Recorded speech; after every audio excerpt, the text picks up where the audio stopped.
नमस्कार, आप देख रहे हैं द न्यूज बर्ड। मैं हूं आपके साथ अर्पिता सिंह और आइए नजर डालते हैं इस वक्त की खास खबरों पर।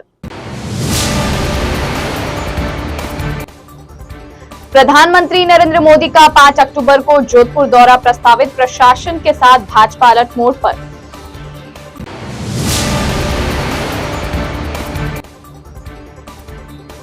शेखावत ने कहा, घबराहट में मानसिक संतुलन खो बैठे हैं गहलोत।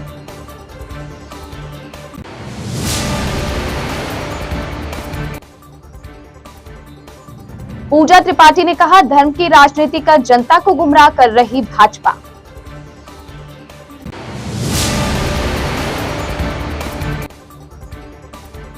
एक अक्टूबर से फिर हड़ताल पर जाएंगे पेट्रोल पंप संचालक।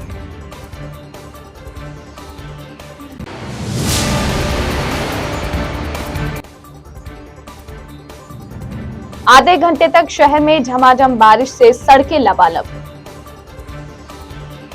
और अब खबरें विस्तार से। राजस्थान में विधानसभा चुनाव की आचार संहिता लगने से पहले प्रधानमंत्री नरेंद्र मोदी 5 अक्टूबर को जोधपुर आएंगे। प्रधानमंत्री मोदी के कार्यक्रम को लेकर जोधपुर प्रशासन के साथ ही भाजपा संगठन भी अलर्ट मोड पर आ गया है। प्रधानमंत्री की होने वाली सभा को लेकर केंद्रीय जल शक्ति मंत्री गजेंद्र सिंह शेखावत ने आज जोधपुर पहुंचकर पुलिस व प्रशासनिक अधिकारियों के साथ सर्किट हाउस में मीटिंग की। शेखावत ने जिला कलेक्टर हिमांशु गुप्ता, कमिश्नर रविदत्त गौड़ सहित अन्य प्रशासनिक अधिकारियों के साथ तैयारियों को लेकर चर्चा की। आगामी विधानसभा चुनाव को लेकर प्रधानमंत्री नरेंद्र मोदी का एक के बाद एक राजस्थान में चुनौती दौरे पर है। मोदी के 2 अक्टूबर को चित्तौड़गढ़ के दौरे के बाद 5 अक्टूबर को जोधपुर में दौरा करेंगे। इस दौरान मोदी जोधपुर को कई सौगातें देंगे। नई ट्रेन के साथ ही डबलिंग वर्क को हरी झंडी दिखाएंगे, साथ ही एयरपोर्ट के नए भवन का शिलान्यास करेंगे। इधर मुख्यमंत्री के घर में प्रधानमंत्री मोदी के चुनावी दौर को काफी महत्वपूर्ण माना जा रहा है। भाजपा नेता व कार्यकर्ता भी इस दौरे को लेकर एक्टिव हो गए हैं। 5 अक्टूबर को मोदी के संभावित दौरे को लेकर तैयारियां शुरू हो गई है। मोदी के जोधपुर दौरे की तैयारियों को लेकर केंद्रीय जल शक्ति मंत्री गजेंद्र सिंह शेखावत ने आज सुबह सर्किट हाउस में जिला प्रशासन व पुलिस के अधिकारियों के साथ मीटिंग कर दिशा निर्देश दिए। इससे पहले अपने निवास स्थान पर भारतीय जनता पार्टी के नेताओं के साथ बैठक ली। प्रधानमंत्री नरेंद्र मोदी मुख्यमंत्री अशोक गहलोत के गढ़ में जोधपुर को रेल, सड़क व एयरपोर्ट तीनों ट्रांसपोर्ट सेक्टर में विकास को गति देंगे। प्रधानमंत्री संभवतः 307 करोड़ के जोधपुर एयरपोर्ट के नए टर्मिनल भवन, 425 करोड़ की लागत से बनने वाले जोधपुर रेलवे स्टेशन की नई टर्मिनल बिल्डिंग, 430 करोड़ की लागत से एम्स में बनने वाले ट्रोमा सेंटर का शिलान्यास करेंगे। इसके अलावा उत्तर पश्चिमी रेलवे के जोधपुर मंडल में पिछले 2 साल में हुए रेलवे लाइनों के इलेक्ट्रिफिकेशन और दोहरीकरण कार्य का लोकार्पण भी कर सकते हैं। जोधपुर में विभिन्न उद्घाटन कार्यक्रम और कुछ शिलान्यास कार्यक्रमों को, लोकार्पण कार्यक्रम और शिलान्यास कार्यक्रमों को लेकर के इस पश्चिमी राजस्थान को हजारों करोड़ रुपए की सौगात देने के निमित्त यहाँ जोधपुर आने का कार्यक्रम तय हुआ।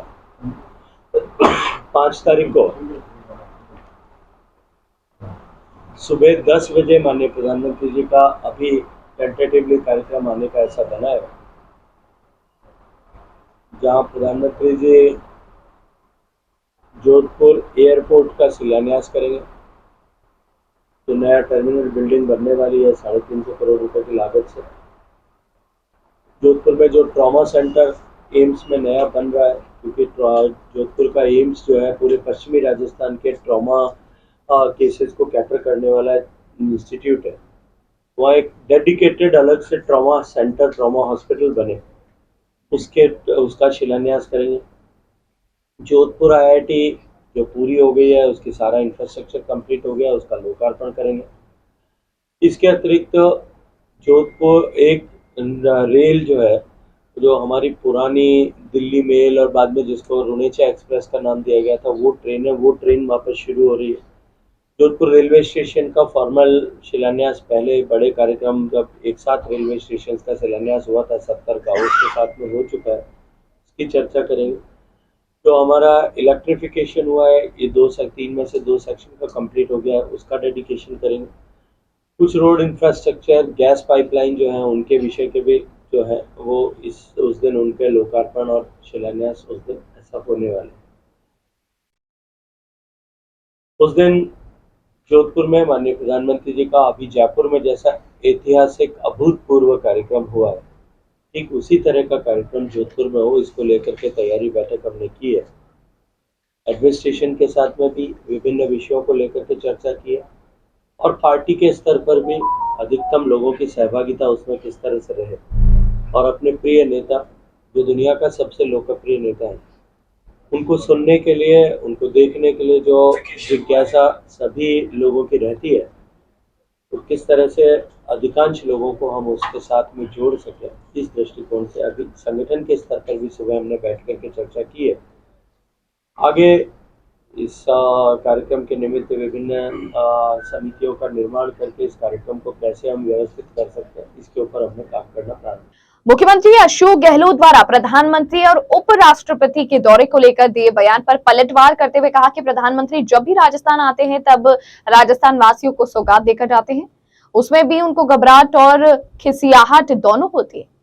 इसमें इनकी मनोस्थिति प्रकट होती है। लगता है उन्होंने अपनी हार को स्वीकार कर लिया है। शेखावत ने आज जोधपुर प्रवास के दौरान प्रधानमंत्री नरेंद्र मोदी की चुनावी सभा की तैयारी को लेकर सर्किट हाउस में आयोजित बैठक के बाद संवाददाताओं से बातचीत के दौरान यह बात कही। उन्होंने कहा कि प्रधानमंत्री ही क्या, देश के सर्वोच्च संवैधानिक पद पर बैठे राष्ट्रपति या उपराष्ट्रपति के राजस्थान आने को लेकर वह किस तरह की टिप्पणी करते हैं। इससे लगता है कि वह घबराहट में अपना मानसिक संतुलन खो बैठे हैं। उन्होंने कहा कि कभी वह न्यायालय को लेकर टिप्पणी करते हैं, कभी न्यायपालिका को लेकर, कभी राष्ट्रपति तो कभी उपराष्ट्रपति को लेकर टिप्पणी करते हैं। मेरे लिए तो रोज ही टिप्पणी करते हैं। मुझे लगता है कि जितनी बार भी प्रधानमंत्री राजस्थान आए, विशुद्ध पॉलिटिकल प्रोग्राम जैसा अभी हमारी परिवर्तन संकल्प यात्रा का समापन का कार्यक्रम था, यदि मैं उनको अलग कर दूं तो कार्यक्रमों तो उसके अलावा शेष सभी कार्यक्रमों में प्रधानमंत्री जी भारत की सरकार द्वारा राजस्थान को दी गई या तो कोई सौगात का लोकार्पण करने के लिए आए होंगे या शिलान्यास करने के लिए आए होंगे या अनाउंस करने के लिए आए होंगे। अब राजस्थान की जनता को कुछ देने के लिए या दे करके कुछ अगर भारतीय जनता पार्टी का प्रधानमंत्री वहां आता है, उसमें भी गहलोत साहब को घबराहट और खिसियाहट दोनों होती है। ये उनकी मनस्थिति और उन्होंने हार को स्वीकार कर लिया है मानसिक रूप से, ये प्रदर्शित करते हैं। अब प्रधानमंत्री जी छोड़ दीजिए, देश के सर्वोच्च संवैधानिक पद पर बैठे हुए राष्ट्रपति और उपराष्ट्रपति के आने को लेकर के भी वो किस तरह की टिप्पणी करते हैं। मुझे लगता है कि कहीं वो अपना मानसिक संतुलन थोड़ा आजकल हार के खिसियाहट से खो बैठे। कभी वो न्यायालय के लिए टिप्पणी करते हैं, कभी वो न्यायपालिका के लिए टिप्पणी करते हैं, कभी वो न्याय की प्रक्रिया के लिए टिप्पणी करते हैं, कभी वो राष्ट्रपति के लिए टिप्पणी करते हैं, कभी वो उपराष्ट्रपति के लिए टिप्पणी करते हैं, कभी प्रधानमंत्री के लिए टिप्पणी करते हैं। और मेरे लिए तो रोज ही करते हैं, इसलिए मेरे को तो वो बहुत सहज लगता है। आगामी लोकसभा चुनाव को लेकर हाल ही में बने विपक्षी पार्टियों के गठबंधन से जुड़े कुछ नेताओं के सनातन धर्म को लेकर दिए बयानों के बाद गरमाई राजनीति के बीच कांग्रेस की राष्ट्रीय प्रवक्ता पूजा त्रिपाठी ने कहा कि भाजपा सनातन धर्म के नाम पर देश को बांटने का काम कर रही है। धर्म को राजनीति में बदलकर वो आमजन को गुमराह कर रही है।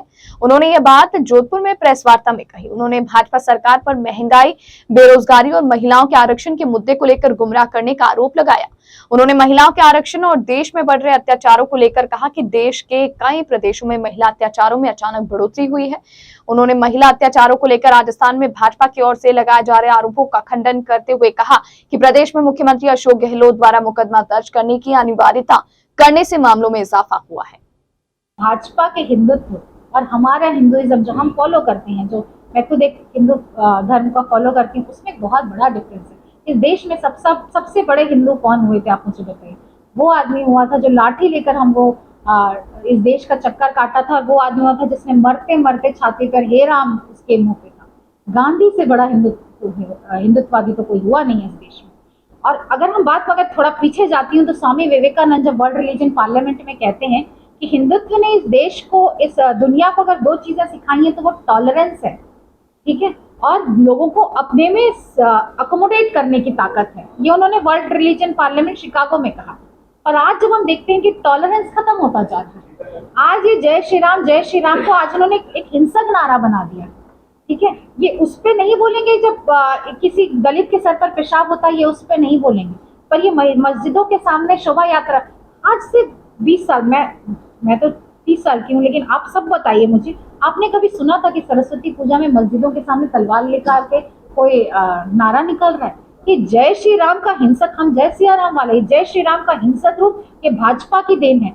कि धर्म के नाम पर देश को डिवाइड करने का जो सारा इनकी स्ट्रैटेजी है ये भाजपा की है, और हम इस हिंदुत्व के खिलाफ भी हमारी लड़ाई है, क्योंकि हम हिंदुत्व, जो हमारा हिंदुत्व रहा है, हमारा टॉलरेंस और हमारा सबको साथ लेकर चलने का, जब गांधी जी कहते हैं कि ईश्वर अल्लाह तेरो नाम, वो हम बिलीव करते हैं। वो इंडिया गठबंधन की भी लाइन है। ये तो गांधी जी की मूर्ति पर गोली चलाते हैं। ये ग्राम सभा जब नरेगा का ऑडिट करती है तो वो उसकी पारदर्शिता के लिए जरूरी है। आप गवर्नेंस की बात नहीं करते, आप सनातन की बात करते हैं। आप ये बात नहीं करते कि लोग 1200 का सिलेंडर कैसे बनाएंगे, आप सनातन की बात करते हैं। आप ये बात नहीं करते कि लोग 40 साल से सबसे ज्यादा बेरोजगारी दर है इस देश में। राहुल जी अभी कुलियों से मिलकर आए, बता रहे हैं कि इंजीनियरिंग की डिग्री लिए हुए लोग कुली बन के घूम रहे हैं। आप ये सारी बात नहीं करते, आप बात करते हैं सनातन धर्म की। आप सनातन हम सबके लिए आस्था का विषय है, लेकिन आप जन मुद्दों पे बात ही नहीं करना चाहते। आप बात करना, चीन एलएसी पे दूसरी रिपोर्ट है, चीन एलएसी पे बिल्कुल पास में आ गया। मोदी जी लाख लाख दिखाने के तैयार नहीं, लेकिन आप बात करते हैं सनातन की। आप देश के बारे में कब बात करें? महिला आरक्षण, जिसकी देश को इतनी ज्यादा जरूरत थी, जिसकी देश को इतने सालों से इंतजार था, आपने उसके नाम पे भी झुंझुना चढ़ा दी। आप गवर्नेंस में बिल्कुल जीरो हैं। आप जब संकल्प से सिद्धि की बात करते हैं तो आप बिल्कुल ही एक झूठा और एक प्रपंच झड़ते हैं कि आप में न संकल्प है न सिद्धि है। आप इस देश को सिर्फ जुमले और सिर्फ झूठ और सिर्फ मक्कारी देना जानते हैं। राजस्थान में पेट्रोल पंप संचालक 1 अक्टूबर से फिर से हड़ताल पर जाने की तैयारी कर रहे हैं। राजस्थान पेट्रोलियम डीलर्स एसोसिएशन के अध्यक्ष राजेंद्र सिंह भाटी ने कहा कि पेट्रोल और डीजल पर बढ़ते हुए वैट पर सरकार ने 10 दिन में समाधान करने के लिए कहा था, लेकिन 2 सप्ताह बाद भी समाधान नहीं निकला। इससे परेशान होकर 1 अक्टूबर को सुबह 6 बजे से शाम 6 बजे तक सांकेतिक हड़ताल करेंगे। इसके बाद भी कोई कार्रवाई नहीं हुई तो 2 अक्टूबर को अनिश्चितकालीन हड़ताल पर जाएंगे। दरअसल एसोसिएशन की ओर से वैट कम करने समेत अन्य मांगे की जा रही है। इसके लिए 13 और 14 सितंबर को 2 दिन की सांकेतिक हड़ताल की गई थी, लेकिन सरकार की ओर से कोई प्रतिक्रिया नहीं आने के बाद 15 सितंबर से अनिश्चितकालीन हड़ताल की गई। प्रतापनगर क्षेत्र में एक मकान की रिपेयरिंग करने के समय बालकनी ढहने से मरे श्रमिक के परिजनों ने आज लगातार दूसरे दिन मथुरादास माथुर अस्पताल की मोर्चरी के बाहर धरना प्रदर्शन किया और मुआवजे की मांग की। प्रतापनगर क्षेत्र के शुभम अस्पताल के पीछे एक मकान की मरम्मत का काम चल रहा था। इस मकान में प्रतापनगर क्षेत्र में रहने वाले संतोष भील व अन्य श्रमिक काम कर रहे थे। गुरुवार दोपहर को अचानक मकान की बालकनी गिर गई। हादसे में मकान में काम कर रहा संतोष भील मलबे में दब गया। आसपास के लोगों ने उसे मलबे से बाहर निकाला और अस्पताल पहुंचाया, लेकिन अस्पताल पहुंचते ही उसका दम टूट गया। श्रमिक की मृत्यु के बाद उसके परिजनों के लोगों और समाज वालों ने मथुरादास माथुर अस्पताल की मोर्चरी में धरना दिया। भील समाज युवा समिति के राष्ट्रीय अध्यक्ष जीतू भील का कहना है कि प्रशासन की तरफ से ठेकेदार व भवन मालिक के खिलाफ कार्रवाई की जाए, केस दर्ज हो और परिजनों को सरकारी योजना के तहत मुआवजा दिया जाए। 28 तारीख दिनांक 28 को प्रतापनगर से भील बस्ती से 3 नंबर गली से संतोष भील नाम से व्यक्ति है जो मजदूरी पे गया हुआ था। शुभम हॉस्पिटल के पीछे एक मकान है, वहाँ पर तोड़फोड़ का काम चल रहा था। तो उस घर मालिक और जो वहाँ का ठेकेदार है उनकी लापरवाही से इस मजदूर की मौत हो गई है। ठेकेदार जब तोड़फोड़ कर रहा था उन मजदूर को सेफ्टी देनी चाहिए और घर मालिक को पता है कि भाई मकान इस कंडीशन में है कि गिर सकता है, तो घर मालिक को भी ध्यान रखना चाहिए, उसके हिसाब से मजदूरों को काम देना चाहिए। मगर घर मालिक और वो मजदूर ठेकेदार की लापरवाही से एक गरीब भील है, हमारा जो परिवार से है, हमारे भाई है, उनकी बेरहमी से पत्थर से गिरने से मौत हो गई है। तो हम लोगों ने यही सरकार से निवेदन करना चाहते हैं, प्रशासन से यही कहना चाहते हैं कि लापरवाही के तहत जो मुकदमा लगना चाहिए उनके ऊपर, वो मुकदमा हो उस पर और उन पर कानूनी कार्रवाई हो। और अगर ठेकेदार का जो लाइसेंस शुदा अगर डॉक्यूमेंट है तो उनको रद्द किया जाए। घर मालिक के ऊपर भी चार्जशीट की होनी चाहिए। तो यही मांग है। और इस पीड़ित परिवार को सरकार जो मुआवजा दे सकते हैं, चिरंजीवी योजना से जो मुआवजा मिल सके, इस इतनी बड़ी घटना में कम से कम प्रशासन को भी यहाँ आना चाहिए। और जैसे हमारे एसडीएम साहब बैठते हैं या कलेक्टर साहब बैठते हैं, तो शहर में कोई भी घटना हो तो इनको आकर मिलना चाहिए, बात करनी चाहिए। मगर ऐसा कुछ हो ही नहीं रहा है, क्योंकि आए दिन जो घटनाएं हो रही है उस पर प्रशासन हो या जो भी अधिकारी हो या जनप्रतिनिधि हो ध्यान नहीं दे रहे हैं। तो ये बड़ी चिंता का विषय है। जोधपुर में इतनी बड़ी संख्या में मजदूर भाइयों की मौत होती है या फिर कोई घटना होती है तो आकर देखना चाहिए। मृत्यु उनका क्या नाम है? उनका नाम संतोष भील नाम है। उनके घर में कितने सदस्य हैं? उनके 3 बच्चे हैं छोटे छोटे, और माता पिता का भरण पोषण वगैरह सब यही करते थे। अब उनके पीछे देखभाल करने वाले से। और तो आप लोगों ने अपनी मांग मकान मालिक और ठेकेदार के पास भी रखी, तो उनका क्या आश्वासन है? हम तो यही कहना चाहते हैं कि भाई ठेकेदार और पहली बात तो हम लोग यही कहना चाहते हैं कि प्रशासन उन पे कार्रवाई करे। ठेकेदार से बात हुई आपकी? ठेकेदार से बात हुई, मगर वो कुछ तरीके से बात नहीं कर रहा है और ढंग से बात भी नहीं कर रहा, उल्टा परिवार को ही धमकाने की बात कर रहा है। इतना कोई विशेष नहीं है, जबकि उसको साथ रहकर परिवार का सहयोग करना चाहिए। 2 दिन से अंतिम संस्कार नहीं हुआ, सहयोग करना चाहिए, मगर वो भी नहीं है। मकान मालिक से कोई बात? मकान मालिक तो कह रहा था कि मुझे घर बेच दो मेरा और मुझे मार दो, ऐसे वो फालतू बकवास कर रहा था। कोई ऐसे विशेष ध्यान नहीं दे रहा था। जो सहयोग करना चाहिए था मजदूर को भाई का, वो तो हुआ नहीं। जब आपके पास करोड़ों रुपए बिल्डिंग बनाने गए तो इस भाई के भी आपको सहयोग करना चाहिए, मगर वो हुआ नहीं सहयोग इनसे। इसकी भी सूचना मिली है कि आपकी कुछ मांगे मानी जा रही है, उस पर कुछ वार्तालाप चल रही है? मैं तो ज्यादातर यही कहना चाहता हूँ कि प्रशासन वो कल से पैसे के लिए बैल रहे हैं, 50,000 लाख रुपए ले लो, मगर हम लोग कहना चाहते हैं हमें न्याय चाहिए। कोई घर मालिक है उस पर कानूनी कार्रवाई हो। और हम लोग प्रशासन से कहना चाहते हैं कि डॉक्यूमेंटली आप मदद कीजिए, आइए इन परिवार से मिलिए, जो भी सरकारी जो सहायता हो सके तो प्रशासन तुरंत इन प्रभाव से जो इन परिवार को दिला सके। तो हम लोग बस यही मांग करना चाहते हैं। आपने थाने में मुकदमा दर्ज करवाया? हाँ, कल से हम लोगों ने थाने में एक रिपोर्ट दी है, मगर प्रशासन भी उस रिपोर्ट को इधर उधर गुमराही कर रहा है। अभी तक मुकदमा दर्ज होना चाहिए, जो हुआ नहीं है। तो हम लोग चाहते हैं कि प्रशासन उन पे, दोनों पे, ठेकेदार और घर मालिक पे कानूनी कार्रवाई करे। सत्य प्रेम करुणा सेवा संस्थान जोधपुर और दिव्यांग सेवा संस्थान पाली द्वारा संयुक्त रूप से शुक्रवार को कलेक्ट्रेट के बाहर दिव्यांगजनों की महापंचायत का आयोजन किया गया। इसमें दिव्यांगजनों ने अपने हक की आवाज उठाई। सत्य प्रेम करुणा सेवा संस्थान के संयोजक हुक्माराम भाटी ने बताया कि विभिन्न मुद्दों को आयोजित किए गए इस महापंचायत में दिव्यांगों को मिलने वाली सुविधाओं व योजनाओं को लेकर चर्चा की गई। साथ ही राजस्थान सरकार से दिव्यांग सहायता की मांग रखी गई। राष्ट्रीय विकलांग एसोसिएशन के राष्ट्रीय सचिव अभिषेक सेन एवं प्रदेश अध्यक्ष सुरेश सरगरा ने बताया कि राजस्थान सरकार द्वारा दिव्यांगजन अधिकार अधिनियम 2016 के नियम को जिला स्तर पर लागू नहीं किया गया और न ही दिव्यांगजन सशक्तिकरण विभाग शुरू किया गया, जिसमें दिव्यांग समस्या का समाधान नहीं हो रहा है। सभी अधिकारों से दिव्यांगजन वंचित हो रहे हैं। इस महापंचायत में पाली और जोधपुर के अलावा अन्य जिलों से भी दिव्यांगजनों ने भाग लिया। हमारी सत्य प्रेम करुणा सेवा संस्था जोधपुर द्वारा आज हमने राजस्थान के पूरे प्रदेशवासियों की ओर से एक महापंचायत का आयोजन रखा है, जिस समाज के पास में वोट होते हैं सरकार उनकी खूब सुनवाई करती है, लेकिन ये दुर्भाग्य है कि समाज का सबसे पिछड़ा हुआ वर्ग दिव्यांग, किसी के पास में हाथ नहीं है, किसी के पास में पाँव नहीं है, वो दूसरों के ऊपर मोहताज है। लेकिन दुर्भाग्य की बात है सरकार हमारी कोई सुनवाई नहीं सुन रही है। इसलिए आज पूरे प्रदेश के जो दिव्यांग लोग हैं यहाँ पर इकट्ठे हुए हैं और हम लोगों ने कलेक्टर कार्यालय के सामने आज पूरे महापंचायत हम लोगों ने आयोजन रखा है, क्योंकि आगे इलेक्शन है और सरकार ने सब जगह पर आरक्षण को डिवाइड कर रखा है, तो लेकिन राजनीति के अंदर दिव्यांगों को बिल्कुल भी आरक्षण नहीं दिया है। तो इस चीज़ का हमें दुख हो रहा है। हमारा कोई भी, जब तक कोई भी दिव्यांग एमएलए एमपी नहीं बनेगा तो हमारी आवाज़ लोकसभा विधानसभा तक कौन पहुंचाएगा। इसके अलावा बात है हर जगह आरक्षण की, तो केवल दिव्यांगों को नहीं के बराबर एक 4% आरक्षण दिया हुआ है, जो नहीं के बराबर है।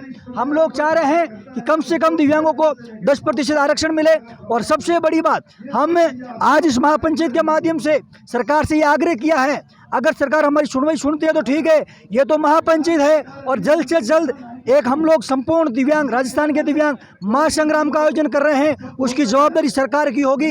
हम सरकार से ये चाह रहे हैं हर ऐसा जो सक्षम जो दिव्यांग है, जो काम करने में सक्षम है, सरकार के पास वैसे बहुत सारे महकमे पड़े हैं, वहाँ पर हर एक विकलांग को सरकारी नौकरी दी जाए। अगर सरकार नौकरी नहीं दे पाती है, ऐसी बहुत सारी लिमिटेड कंपनियाँ हैं जहाँ पर हर एक कंपनी के अंदर दिव्यांग को नियुक्ति दी जाए, ताकि वो अपनी जो आजीविका है आराम के साथ में वो अपनी चला सके। इसी मकसद से आज प्रदेश के हजारों जो दिव्यांग साथी है आज जिला कलेक्टर कार्यालय के सामने यहाँ अपनी महापंचायत रख रहे हैं। और सरकार से सबसे बड़ी दुर्भाग्य की बात यह है, दिव्यांग को देखते हुए सरकार को उसके साथ में संवेदनशीलता का व्यवहार करना चाहिए, लेकिन पुलिस प्रशासन ने आज जो दिव्यांग साथियों को इस प्रकार में गर्मी में जो परेशान किया, ये बड़ी दुख की बात है। और अपने जो संवेदनशीलता के साथ में जो पुलिस ने जो बर्ताव किया है, ये बहुत ही गलत है, जिसका नतीजा है सरकार को जल्द से जल्द यह भी मिल जाएगा। राजस्थान राज्य मानवाधिकार आयोग के सदस्य महेश गोयल एकल पीठ का कोर्ट कैंप शुक्रवार को जोधपुर सर्किट हाउस में आयोजित किया गया। निर्धारित कार्यक्रम के अनुसार गोयल ने आज जोधपुर पुलिस आयुक्तालय तथा जोधपुर ग्रामीण के पुलिस विभाग से संबंधित परिवादों की सुनवाई की। इस कैंप कोर्ट के पश्चात सदस्य महेश गोयल ने सर्किट हाउस में ही जन सुनवाई की। कई लोगों ने उनके समक्ष परिवाद पेश कर अपनी समस्याएं बताई। दोपहर बाद उन्होंने झालामंडी स्थित सामाजिक न्याय एवं अधिकारिता विभाग के अधीन संचालित वृद्धाश्रम का निरीक्षण किया।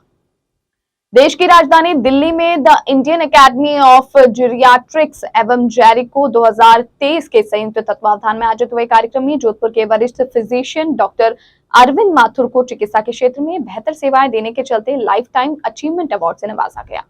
दिल्ली के एम्स अस्पताल में आयोजित हुए कार्यक्रम के समय डॉक्टर माथुर को लाइफ टाइम अचीवमेंट अवार्ड से सम्मानित किया गया।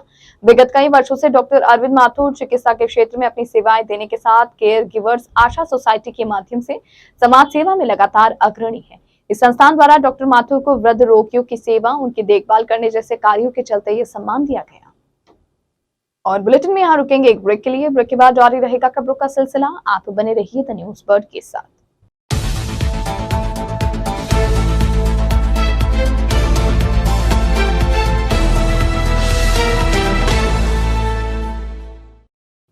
ब्रेक के बाद बुलेटिन में आपका स्वागत है। भारतीय संस्कृति में दिवंगत पूर्वजों की आत्मा की तृप्ति तथा उनके प्रति श्रद्धा से जुड़ा पर्व श्राद्ध शुक्रवार को आरंभ हो गया। आज प्रथम दिन पूर्णिमा व प्रतिपदा का श्राद्ध मनाया गया। इस अवसर पर जल सरोवरों में पितरों का तर्पण किया गया। इस बार 10 अक्टूबर को एक तिथि रिक्त मानी गई। इस दिन कोई श्राद्ध नहीं रहेगा। एकादशी तिथि का श्राद्ध 9 अक्टूबर को एवं द्वादशी तिथि का श्राद्ध 11 अक्टूबर को मनाया जाएगा। पितृपक्ष का समापन 14 अक्टूबर को होगा। स्थानीय पदमसर व भूतनाथ के पुजारियों के अनुसार श्राद्ध कर्म करने से पितरों को संतुष्टि पहुंचने के साथ उनका हमें आशीर्वाद मिलता है। श्राद्ध कर्म के लिए यहाँ आने वाले जातकों को सामग्री निःशुल्क उपलब्ध करवाई जाती है। पंडितों ने बताया कि जो तिथि मध्याह्न काल में स्पर्श करती है उस दिन श्राद्ध निकलने का विधान है। पूर्णिमा व प्रतिपदा तिथि का श्राद्ध शुक्रवार को मनाया गया। वहीं द्वितीय श्राद्ध 30 सितंबर को होगा। इस बार 10 अक्टूबर को कोई श्राद्ध नहीं निकला जाएगा। इस तारीख को व्यापिनी तिथि का अभाव है। श्राद्ध के प्रथम दिन आज सुबह कई लोगों ने शहर के भीतरी क्षेत्र स्थित रानीसर, पदमसल, कायलाना, मिनकानाड़ी, गुलाब सागर सहित अन्य जल सरोवरों में तर्पण किया। यहाँ तर्पण की विशेष व्यवस्था की गई।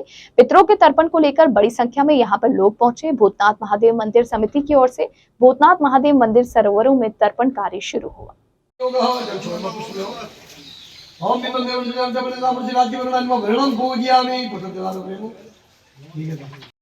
देखो तर्पण का कार्यक्रम हो रहा है वो आज 29 सितंबर 14 अक्टूबर तक देखो अमोस नहीं पूनम लगाने अमोस तक नित्य वेला और काफ़ी वर्षों वाटे चल रही है। और नित्य जी को आचार्य जी का है अजय हरस, वो नित्य सुबह 2 पारी 7:30 to 8:30 और 8:30 to 9:30 तक बीच में वेला। और तीसरी पारी जी की है दोपहर है वह 12 बजे भाद्र महीने मध्याह्न पश्चात वह हुआ करे।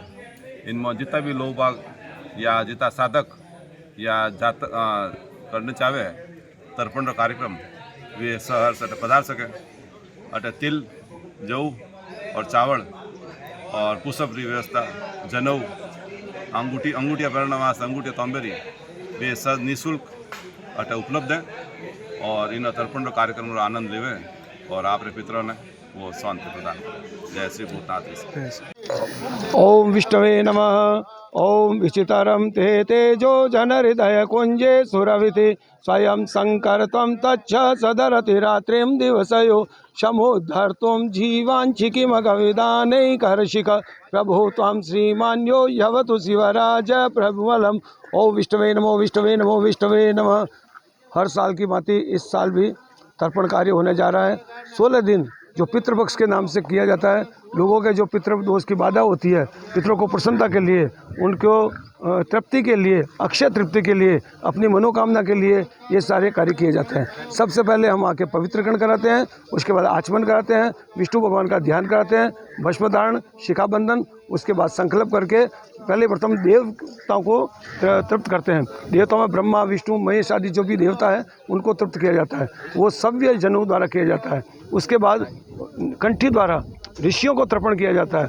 उसके बाद दिव्य पितरों को, जो भगवान गीता में बताया है अरिमा आदि पितर होते हैं उनको तृप्त किया जाता है। उनके बाद अपने जो नदियाल पक्ष के, फिर ननियाल पक्ष के, फिर कंवारे पितर वगैरह को किया जाता है। ये हम कई सालों से कर रहे हैं। हम परापत कर सब पूजा करते हैं। हमारा कोई शुल्क नहीं है, जो भी श्रद्धा से देते हैं देते ही हैं, देके ही जाते हैं, लेके नहीं जाते हैं। हमारी कोई डिमांड नहीं है, ठाकुर जी की कृपा है और सब पूरा करें। ओम अस्तु। राजकीय रेलवे ने 9 साल से फरार चल रहे एक स्थायी वारंटी को गिरफ्तार किया। जीआरपी थाना अधिकारी महेश श्रीमाली ने बताया कि 9 साल से फरार चल रहे स्थायी वारंटी रेलवे स्टेशन सूरत के बाहर दिल्ली गेट के आगे 3 रास्ता सर्किल थाना महिदपुरा निवासी विनोद भाई पुत्र श्याम भाई बाकरी को गिरफ्तार किया गया। आरोपी की गिरफ्तारी के लिए पुलिस की टीमों को गुजरात रवाना किया गया। टीम द्वारा अहमदाबाद, बड़ोदरा, सूरत जाकर निरंतर अथक प्रयासों के बाद आरोपी को गिरफ्तार कर लिया गया। आरोपी के खिलाफ महामंदिर थाने में आर्म्स एक्ट केस में वर्ष 2015 से स्थायी गिरफ्तारी वारंट जारी हो रखा था।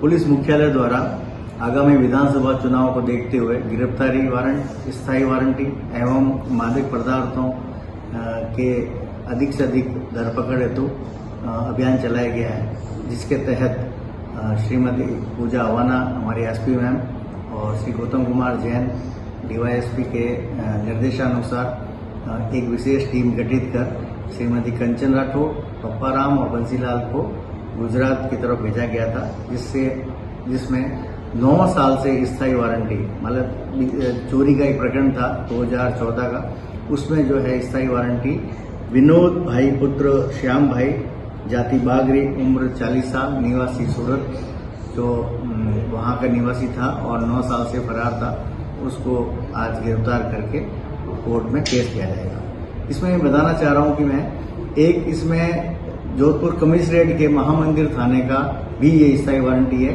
जो 4/25 आर्म्स एक्ट 2015 का ये स्थायी वारंटी है। तो उसमें भी जो है महामंदिर थाने को सूचित किया गया है। साथ ही जो है हम और भी पूछताछ कर रहे हैं कि और भी अगर कहीं किसी थाने का स्थायी वारंटी हो तो सूचित किया जाएगा। राजकीय महाविद्यालय 6 राज बटालियन एनसीसी की तरफ से आज मेडिकल चौराहे स्थित गांधी मूर्ति के पास स्वच्छता अभियान चलाया गया। यह अभियान महात्मा गांधी जयंती के उपलक्ष्य में चलाया गया। कैडेट्स के अंडर ऑफिसर वर्षा चौधरी ने बताया कि कैडेट्स की तरफ से यह स्वच्छता अभियान चलाया गया। कैडेट्स की कई लड़कियों ने इसमें भाग लिया।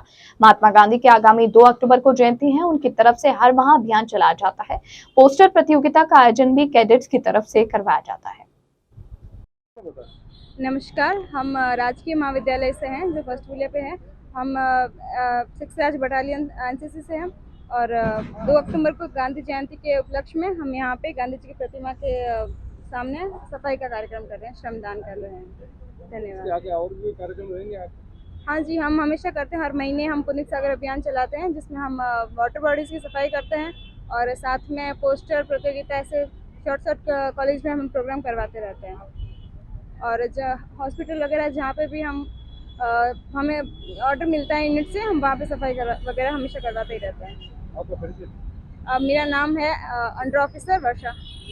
केंद्रीय स्वास्थ्य विभाग के सचिव ने आज रातानाडा स्थित शहरी चिकित्सालय में दौरा कर जांच की। उन्होंने आयुष्मान कार्ड को लेकर भी प्रगति समीक्षा अधिकारियों के साथ सचिव से बताया कि आयुष्मान कार्ड योजना का लाभ देखने के लिए उन्होंने इसकी प्रगति समीक्षा की है।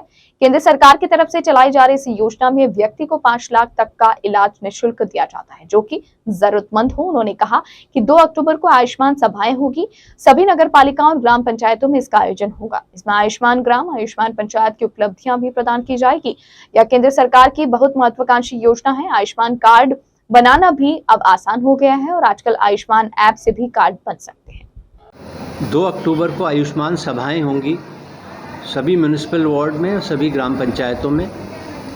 जो ग्राम पंचायतें, जो ग्राम, जो म्यूनिसिपल वार्ड हेल्थ सर्विसेज का सैचुरेशन कर देंगे, उनको आयुष्मान पंचायत या आयुष्मान ग्राम या आयुष्मान वार्ड की उपाधि दी जाएगी।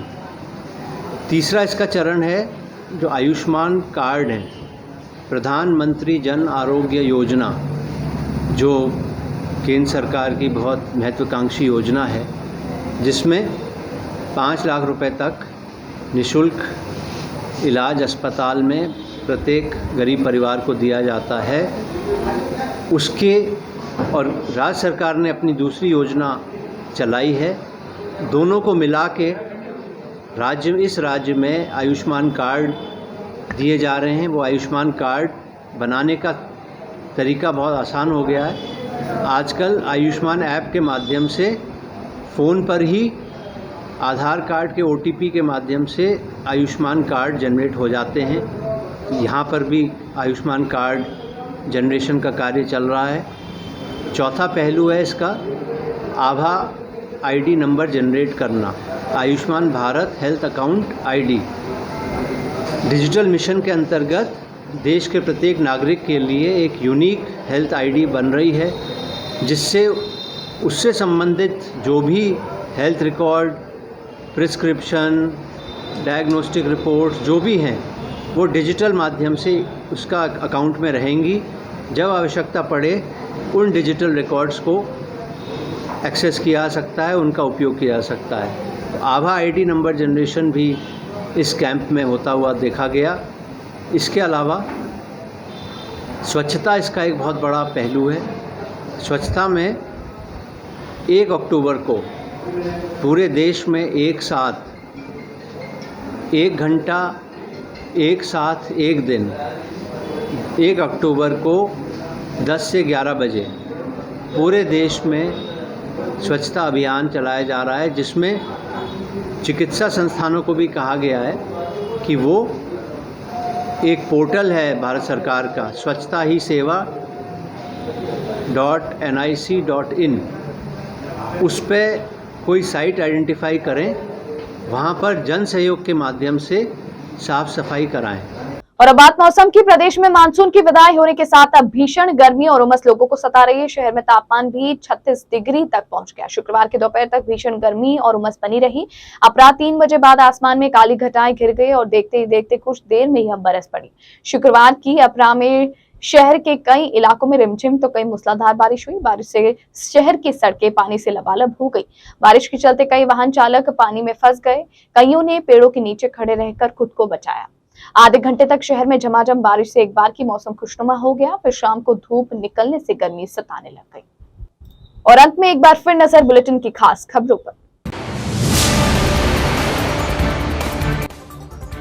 प्रधानमंत्री नरेंद्र मोदी का 5 अक्टूबर को जोधपुर दौरा प्रस्तावित, प्रशासन के साथ भाजपा अलर्ट मोड पर।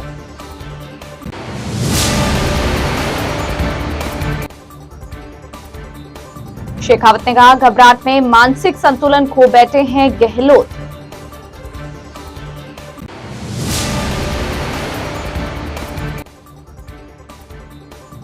पूजा त्रिपाठी ने कहा, धर्म की राजनीति कर जनता को गुमराह कर रही भाजपा।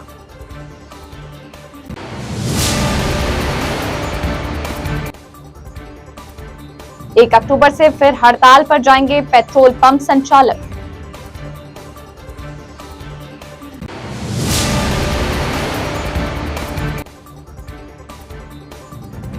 आधे घंटे तक शहर में झमाझम बारिश से सड़कें लबालब।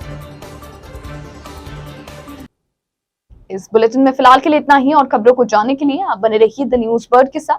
तब तक के लिए मुझे दीजिए इजाजत। नमस्कार।